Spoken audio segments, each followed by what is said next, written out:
people were asking me if I know if it's copyrightable. So I thought, well, I'm not a lawyer and lawyers don't know. So the only way to know is actually just to try and copyright that.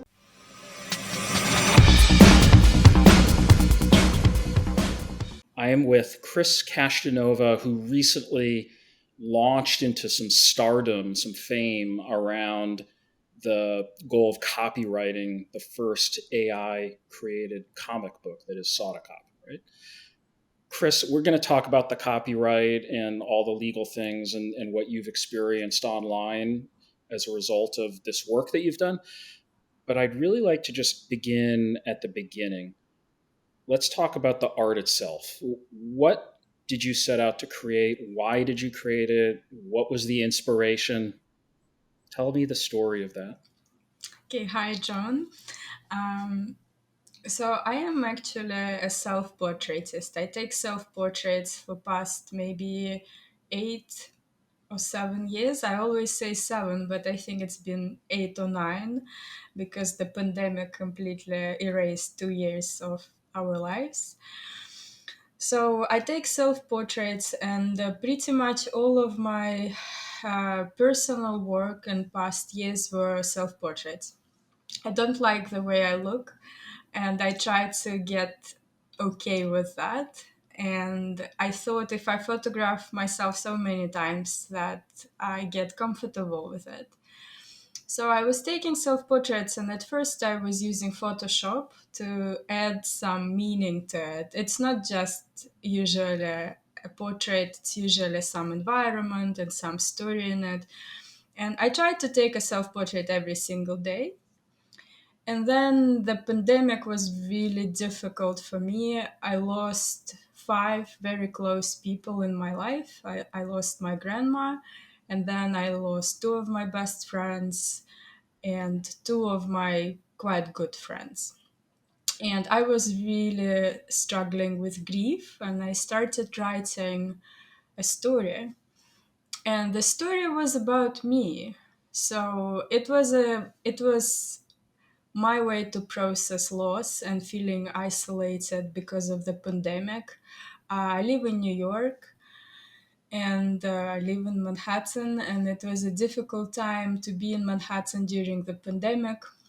So I decided to kind of take myself on this journey of writing a novel, and it was in 2021. And as a self portraitist, I tried to illustrate it. So I would take self portraits and I would create the entire world in 3D applications. I use Cinema 4D and I use Blender. I tried to learn it. I really did the best I could because I couldn't really take myself to those amazing places.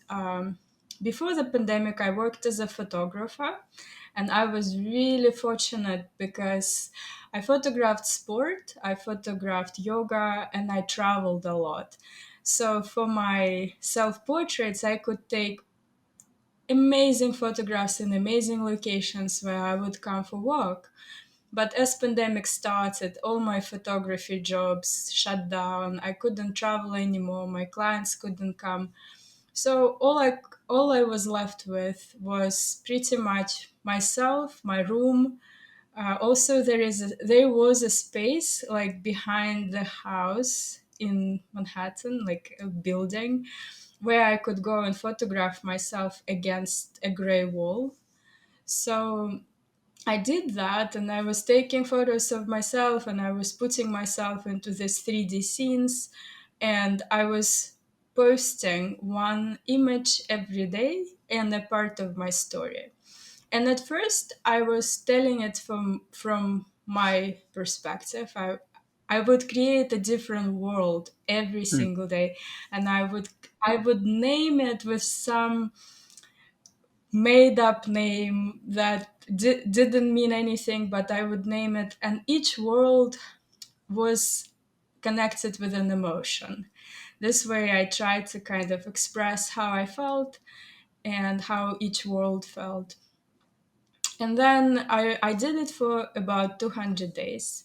And the images were okay, but all of them were pretty much this vast landscape and very, very tiny me. Because I didn't want to make myself too Mm. big. I felt so small in this big world, just isolated. And then one of my friends on Instagram, he's an artist, he's a painter, he lives in St. Louis, and his name is Rusty. And he said, "Oh, I came up with a cool name for your series." And I said, "Yeah, what is it?" And he said, "It's Zarya of the Dawn." And I said, "Look, but that doesn't make any sense because my native language is Russian, and Zarya in Russian means dawn." Dawn of the It's Dead. like dawn of the dawn. But my friend Rusty was really very convinced that this is a perfect name. And I love him to bits. He's just such a gentle soul. He's an amazing person that I thought, okay, now I will tell it from the point of view of Zarya. And I got my imagination blossomed because I didn't have to connect it with myself anymore. I could create any worlds and any situations, and Zarya became someone else. Even though for like half a year I was playing that role, but I would mostly never face the camera. I would always be like away from the camera, so it didn't matter. So this is how I was processing my loss, making those images. And then I kind of gave up on it. It was 2021. There was no generative AI. All my images were made with other tools like Blender, Photoshop. Um, and then in 2022, in about a year, I discovered generative AI, and it blew my mind. And I was like, wow, I can create all the worlds, all the images. And it just, what did you start? Was it Stable Diffusion? Was it Midjourney? What did you discover? It was Midjourney. It was before Stable Diffusion times. I mean, Stable Diffusion, obviously, Midjourney uses the same model, but there was no way to use Stable Diffusion yet. Mm. I think Midjourney had access, but no one else had access to those models. No one could use it, so like we do Mhm. now. So I couldn't really train it on my own face. So I had to come up with a way to create a consistent character. And I just watched Euphoria with Zendaya, and I absolutely love this TV series and love the actor. So I thought, okay, well, I can't be Zara because I can't train it on myself. So I used her as an inspiration. I was writing prompts and I was writing something like a woman in her 20s who looks like Zendaya. And this is pretty much how I managed to keep consistency of character because it was there wasn't other way. I did try to use reference images, but they didn't work as well in Midjourney version 3.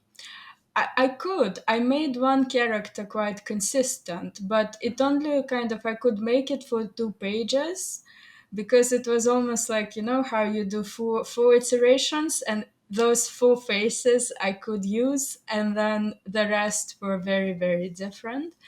So, but I did what I could. I wish I had technology that we have now, but hey, I'm making a new comic book now and I can train it on like on all my friends and on myself. It's incredible how in just 6 months everything progressed so much. So you had the idea in your mind of the character that you wanted to bring to life, and maybe someone in the past who was a painter, for example, could have been inspired by the same person and wanted to turn that into a character. But in your case, you had access to artificial intelligence technology that could help you craft that to tell your story. Yeah, definitely. It was such a magical time for me because it was so new, and creating 1 page a day, and I would share and I could see the community on Facebook. I wasn't on Twitter at the time, but there are Facebook groups with people who love Hmm. AI, and it was amazing how people were supportive, and kind of I got so many new friends while I was creating it, and now it grew so much that I have so many friends who also make comic books now. We even made like collectives. We made several comic books, like 20 people making it. It was a great fun. I think it's just so perfect for storytelling and for like making comic books and storyboards and stuff like that. You have a really interesting quote on your Instagram actually about storytelling. You say AI without storytelling is like an orchestra without music. What do you mean by that? One of my great friends has a daughter, and she is 9 years old, and she plays violin. And she goes to this place where she plays violin, and there are like 100 more children, all play violin, nothing else. And there was a concert, and all these 100 children were playing violin, and it was so Hmm. beautiful. But then there were six of them. There were six orchestras like that, and some of them could play violin really well, like my friend's daughter, and some of them were real bad at it. And some of them were very obviously didn't even want to be there. And I thought about it, and I thought, hey, they all have violins, but some of them play it so nicely and so like beautiful, and some of them they just were like trying to kick each other with those instruments. And it made me think about it. It's like we have such power, we can tell any story, we can do anything. But at the same time, if there is no application to it, it's it's like there is no music, there is nothing. You discovered Midjourney, which helped you tell this essentially the story through art, through your art, and the story of Zarya that you made into the comic book, which will, by the way, put a link in the show notes for anyone who wants to look at it. I think a lot of people have seen like the cover art. I don't know how many people have looked at the story. I think everyone should take a look at it. We'll include some of the art as we go through this interview as well, just so people can get a flavor for it. But then the whole copyright thing came up. So you decided you wanted to copyright this work. First, why did that even occur to you? So there were two things that happened almost at the same time. First thing is, because I am a photographer, I mean, at least in the past, I was a professional photographer. I had a very big community of photographers around me. And as soon as I started doing AI, a lot of them didn't like the idea of it. What did they not like? At first, when it started, I was just posting images. I wasn't posting the comic book. I was just generating images. You know how I got so excited? I think in 3 days, I probably generated everything I could think about. From Central Park in New York to cats to whatever. And I was so excited that I couldn't keep it to myself. That I think I posted maybe 30 times a day on Facebook. I couldn't stop. We all went through that phase when we discovered these tools. Yes. I really needed to share. I didn't even care if how many likes or comments I get. I was just broadcasting my joy through all these images.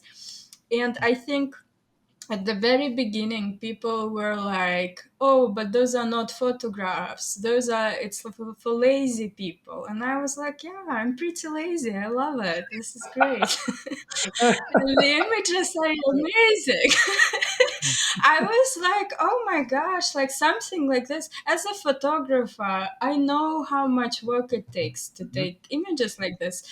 So I was very happy because I worked very hard on my photography for so many years. I was relieved that Mhm. now I can just type a sentence and get a beautiful image that tells a story that I want to tell. But I think at first people were more concerned that, like, oh, they all look the same. And they kind of did in version 3. They were this painterly, beautiful things. I didn't care. I loved them so much. Mhm. When I guess people got really already tired of so many posts, some people started saying, oh, Christina, you are wasting your time. You're an artist and you're wasting your time because this is not copyrightable. You can't sell it. Hmm. And then I was like, oh, that's such an interesting question because I do pay for my subscription to Midjourney. What are the kind of rules? Can you sell it? Can you monetize on it? I read the rules, and the rules said that you can sell, you can monetize, it's yours. So then what I did was ask all my friends' lawyers, who aren't my lawyers, just friends' lawyers, what they think. And all of them said different opinions. None of them knew what was going on. This is what I could get because everyone had some kind of different view on it. And I didn't see any other way to test it than to copyright it. That, to be honest, my main goal was to know what to respond to those people who tell me I'm wasting my time.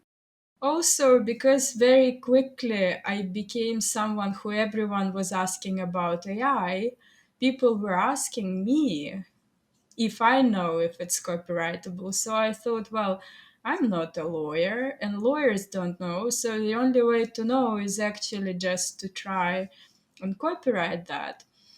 And another thing happened at the same time. It was the time when I wasn't using Twitter at all. I had an account but was never using it. And at the time, blue check was only for famous people. I did not have that. Someone wrote me that apparently some person who was famous posted my graphic novel on his Twitter and it went viral. And I said, oh, and how is it doing? And they say, oh, very bad. There are such terrible comments down that thread. Mhm. They told me that this man posted my graphic novel, and a lot of people started telling him that he's a white, straight man publishing this woman of color and stuff like that. And I was like, well, maybe they wouldn't have the same reaction if I did that. Okay, so let me just make sure I understand then. So it was someone who took your work and Yes. was basically presenting it online. Presumably he wasn't claiming it was his. He was just, He didn't credit me, and everyone assumed it was his. I see. But I usually see good in people. So I asked my friends to actually message him and to ask to take it down because I didn't want credit for it because they were bad comments. Why would I want that? And he apologized and he said that yes, he did not mean to post it and to make it his. The truth is, he posted a bunch of things he liked that was Mhm. made by AI as a thread. And one of all his thread messages, that one went viral, and he kind of didn't know what to do with it because he didn't want to delete the entire thread. He didn't know how to handle it. But it was not malicious. I thought, well, but what if someone would take it? Is there a way for me to do something about it? Because the truth is, you in the US, you when you create work, you have copyright, but if you want to go to court, you have to have it registered. If you haven't had it registered, it's very difficult to go to court. So there is a reason why the Copyright Office exists.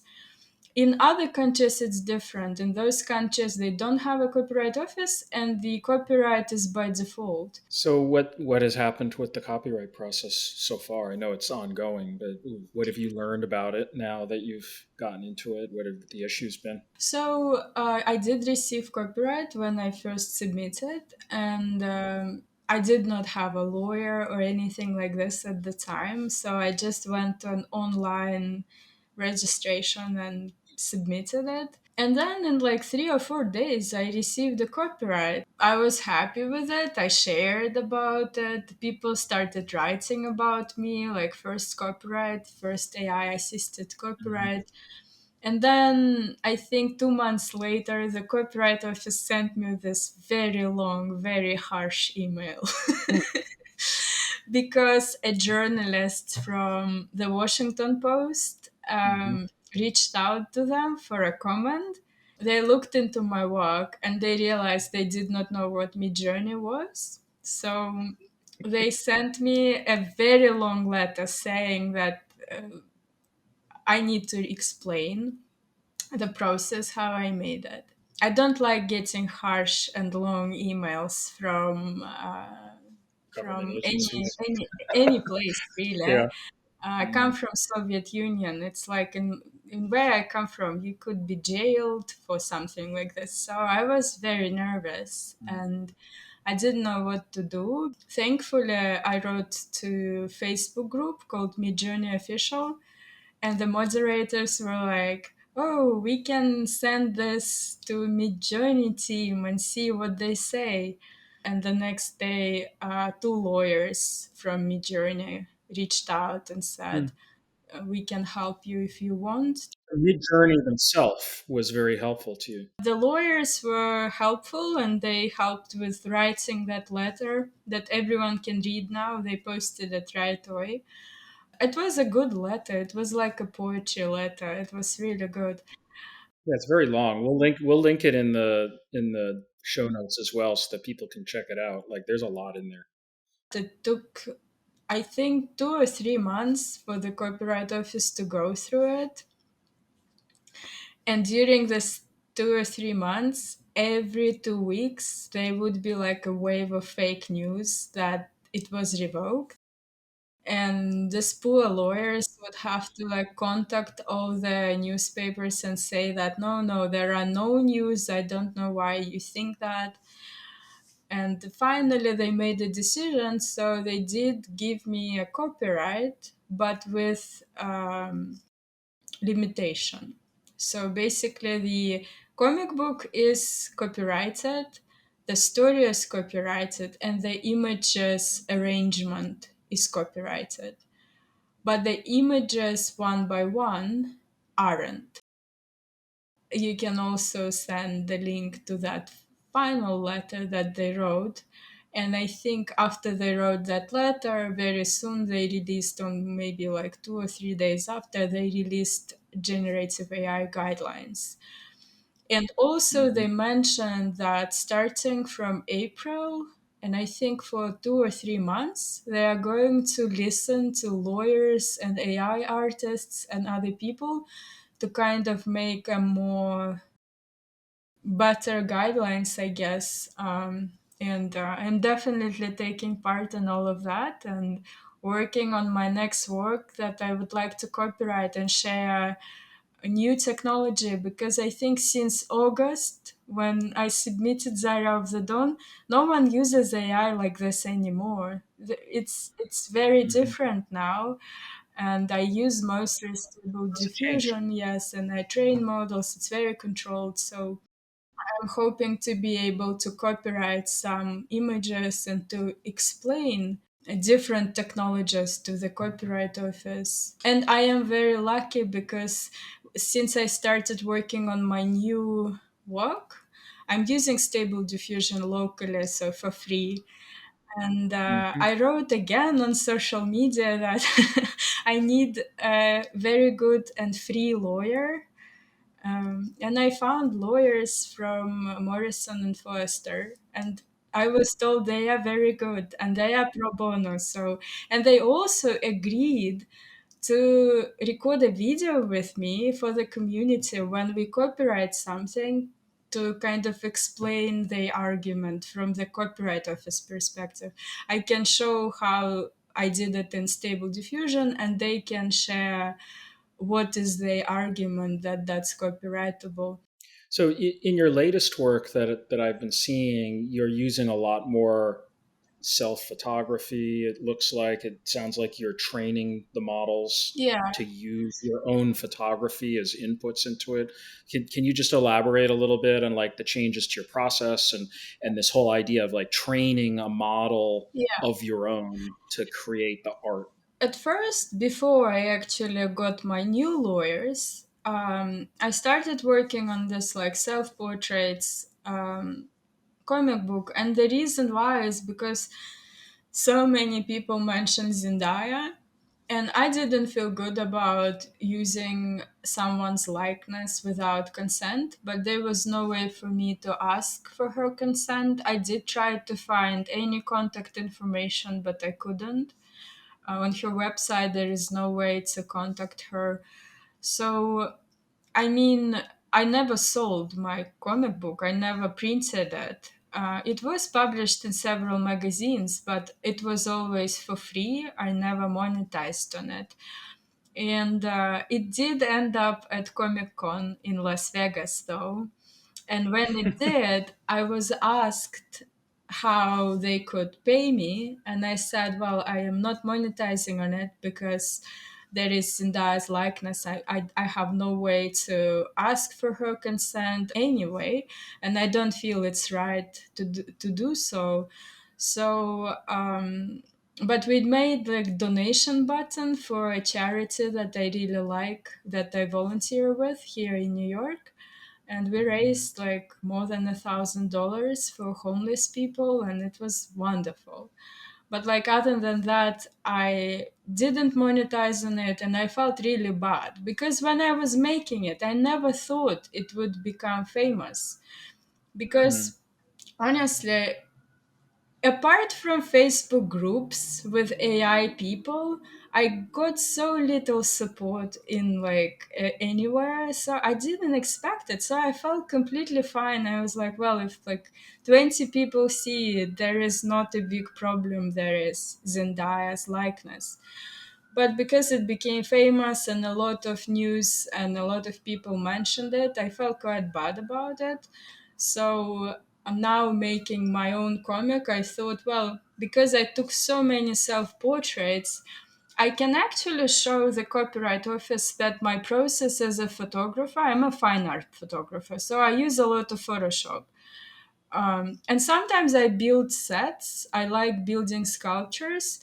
So sometimes it's Photoshop and sometimes it's not. And in the past, people couldn't tell because they don't know if I made it myself or if I would do it in Photoshop. So it was kind of my way to intrigue people. I would show them an image and they would think it's Photoshop, and then I would show a video how I'm actually building the set.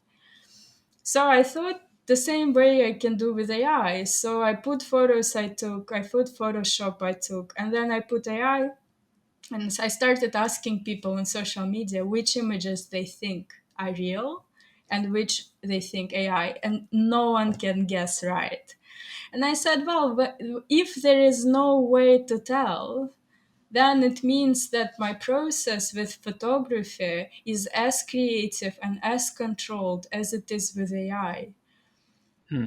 It's the visual Turing test, basically. Yeah, People can't tell. exactly. I haven't thought of that, but that's such a good comparison.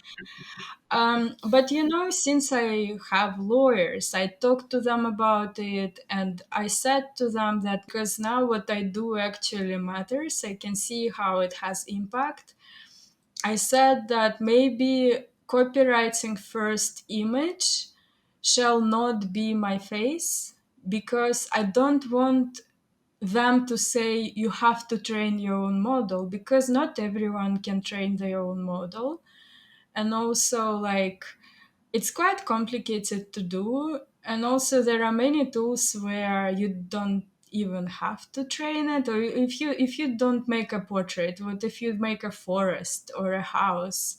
You still have to have an opportunity to copyright it. And also, there are so many models that are available and tools available. So I thought maybe for the community, it will be best if instead of my self portraits copyright comic book, I will just copyright one image that I made on a standard like stable diffusion 1.5 and create art with it, but very, very controlled one to show them that I'm a mastermind. Mastermind is the word they used to not copyright my images. So now I want to show like We all think you're a mastermind, Chris.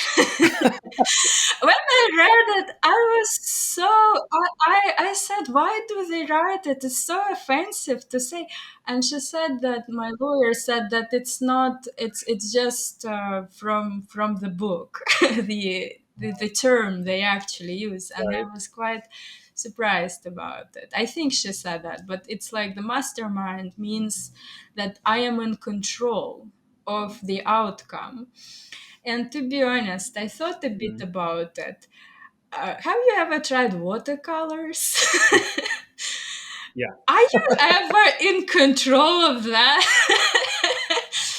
But I have to prove that at least it's a similar control to like painting and watercolors and Mm, like stuff like this. And I mm, think with like control nets and stuff like that, it's so much easier to show mhm. that it's not a slot machine. It doesn't give me just all these images and you pack them into a comic book and it's done. Are you working with ControlNet now for like posing and things like that? Yeah, I work for drawings and I work for photographs because I do have photographs and I like putting them into control nets and I like putting sketches into control nets and making art with that. Um, yeah, and also like latent couple for the areas, and I keep like it's actually so funny because I get interviewed by different news agencies, and then it takes them a while to issue it, and when they message me, the technology is kind of outdated. The one I told them about, it's already done. So I tell them, oh, that was like last week. This week is already a few more things. Probably while you and I are talking, something else is coming out. No doubt. Yeah. So it's interesting. So I'm not a lawyer at all, of course, but um, I would think that if I got a mannequin or a doll and posed it in a scene and took a photograph of it, I could now copyright that photograph very easily. No one would object to that, even though everything in the scene I didn't invent. I just sort of arranged it. But if you do it digitally, essentially the same thing, there's still a question There of is a whether it can be. question. I think the question is because the guidelines are so vague. But also, Mhm. they were writing those guidelines before Control Nets because Control Nets, it's what, like 3 weeks now? Yeah, it's brand new. Yeah, Yeah. very interesting. Yeah, yeah. ControlNet is something everyone, if you're just hearing about this for the first time, you'll want to check it out because it gives you a lot of control. I mean, it's called ControlNet for a reason. You really can control the posing of characters within scenes. It can produce really interesting results. Yeah, and I feel all of that will only move forward with ways to control because it's so much fun to make generative AI. But then, if you actually want to use it for some, I don't know, storyboards or even comic books, it's nice to have some way to control it. So I do believe that's future. Hmm. Also, like using your sketches, using like ways to describe your image a little bit more through like sketching it or like masking it, also a great tool. But hey, who knows? I really wish we had a time machine to look in a year what it's going to be. A little while ago, you used the word community, that you are doing a lot of this work now with copyright and whatnot for community. I've also seen things that you've posted online about how you're building a safe community for AI in New York, where you live. So, first of all, tell me more about that. And when you say safe, where does that word come from? Why do you need to focus on that aspect of things? When I say community, when I say AI community, I actually just mean people, all people on internet and in real life who use AI technology. And to be very honest, it's all of us. It's not just people who use generative AI, because, like, if you ever use the bank card, if you ever shopped online, if you use Google Maps, you are in my AI community. When something about me gets published, I get this wave of anti AI comments on my social media, and it was very unpleasant. And then during Christmas, it was extremely bad. It was so bad. And I knew that several people who write AI comic books, these basically the group are organized, that some of them got death threats. And I personally don't know if I got any because I actually tried to like not read a lot of comments. But I did get a lot of personal messages, and it was very painful for me. Um, so when that happened, I just started a channel on Discord. It was back in December. No, it was actually like end of November. And it was called Emotional Support Channel for people who feel like they've been harassed by anti-AI movement. And a lot of people joined it, and I saw how supportive people were to each other. And then here in New York, well, to be honest, like I personally, I know only a bunch of people who live in New York and who do generative AI. Um, there is kind of like very small real life community here, but the AI community all over the world is quite big. And that's why I returned to Twitter just probably a month and a half ago. I got back and I was so surprised what an amazing place it has become. Because last time when I logged into my feed, I had to deactivate it because people were sending so many hateful messages. But I am so glad that like on day number 29 I restored my account, and I just saw so much love and support. And I think Twitter AI community is probably my Mm. favorite now. Just so many amazing people. Everyone is sharing. Like today, I do AI for a job. It's my job to do AI. So I was having some issues, and I didn't know who to ask because I don't know many people who know AI because I am head of AI, and if I don't know, no one knows. So I asked on Twitter, and all of a sudden, five people messaged me, and they were machine learning engineers. So they told me in detail the whole process, and I was so surprised how helpful and supportive everyone. Complete strangers. I never ever talked to them before in my life. And then again, I had another question later on, and I just messaged this amazing artist named Claire, who has Or like yes. gazillion followers. And I thought, well, we follow each other, but we never spoke. And I thought it will take her like 10 days to respond to my DM.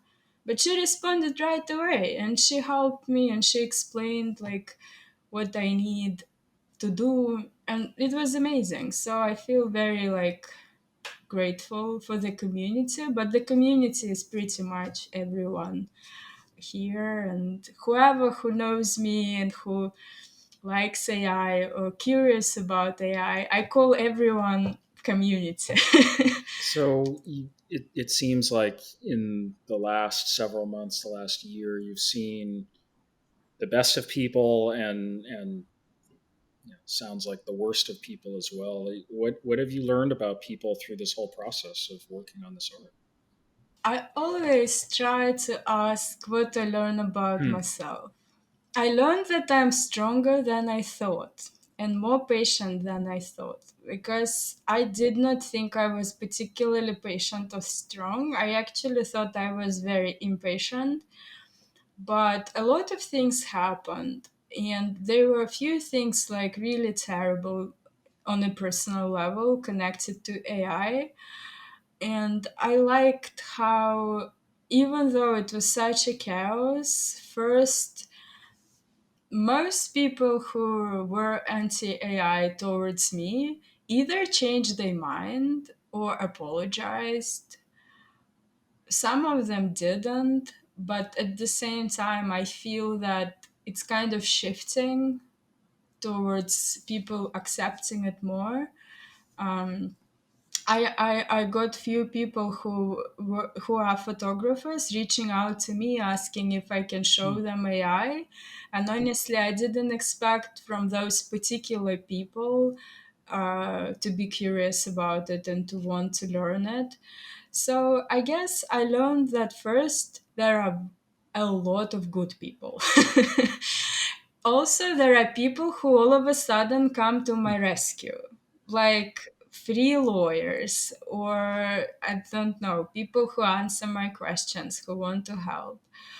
Um, I also learned how difficult mm, change is mm, for a mm. lot of people. Also, what I learned about myself is that I don't know a lot. I don't know how to solve the ethical problem of it. I honestly don't. I wish I knew. People keep asking me about it, and I'm like, well, if I knew, I would solve it. I even stopped having an opinion about it, to be honest, because I realized the more I learn, the more I see how much I don't know. You discovered that people's minds can be changed, which is what a discovery in this day and age that we live in, because everything on the internet tends to be so polarized. So the fact that people could kind of start to learn and change their views is really interesting. And it sounds like you're one of those people. You're learning as you're going too. So this has been really just a wonderful conversation, Kris. I want to thank you for taking your time to talk to me about all of this stuff. You're certainly a pioneer with all of this generative AI art, with your work with photography and ControlNet and Midjourney and all this stuff that you're doing now. Very interesting. And on top of that, all this leadership you've offered around copyright and the community and whatnot. So thank you so much. Oh, thank you, John, for making this space, and I can't wait to listen to more speakers that you invite.